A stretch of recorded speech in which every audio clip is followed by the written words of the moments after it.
Here is exactly how the CPA exam works and how to pass it. 4 sections, 4 hours each, and a score of 75 that is not a percentage.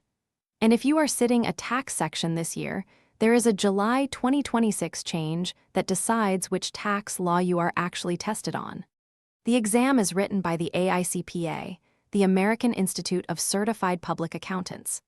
NASBA and your state board handle eligibility and your exam credit, and Prometric delivers the test. Since the 2024 redesign, the structure is 3 core sections that everyone takes, plus 1 discipline section that you choose. The core sections are auditing and attestation, financial accounting and reporting, and taxation and regulation, usually called AUD, FAR, and Reg. Each section is 4 hours, so the full exam is 16 hours of testing. Every section is built from 5.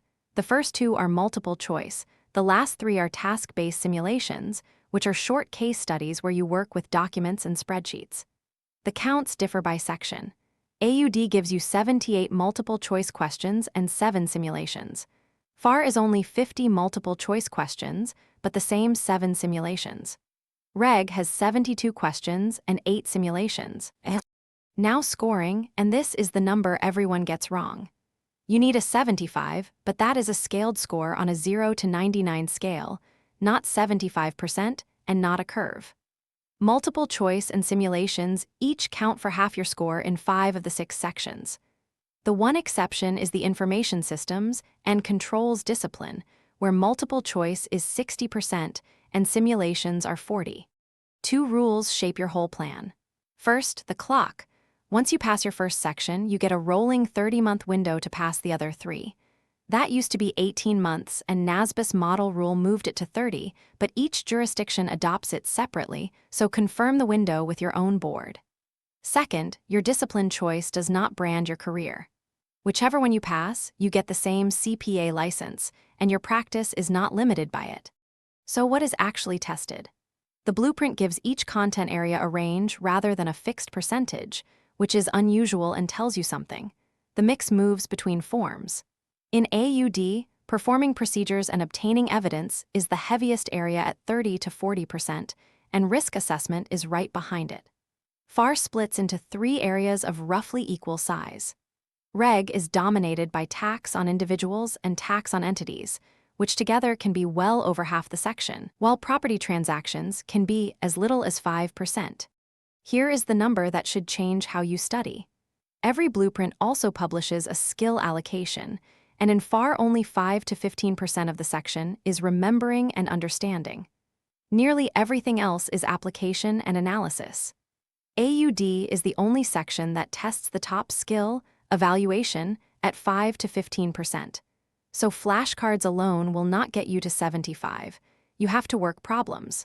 Now the 2026 change, and it is the one that makes older review material dangerous. The Tax Act signed in July 2025, H.R. 1, changed a lot of the Internal Revenue Code.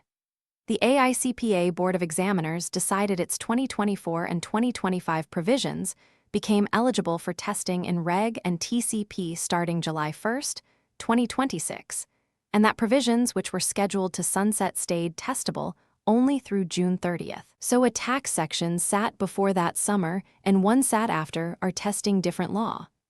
Check the print date on your tax material and confirm it covers the Act.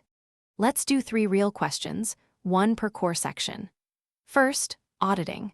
A partner in the same office as the lead attest engagement partner buys stock in one of the firm's audit clients. The amount is immaterial to that partner's net worth. Is independence impaired? Yes.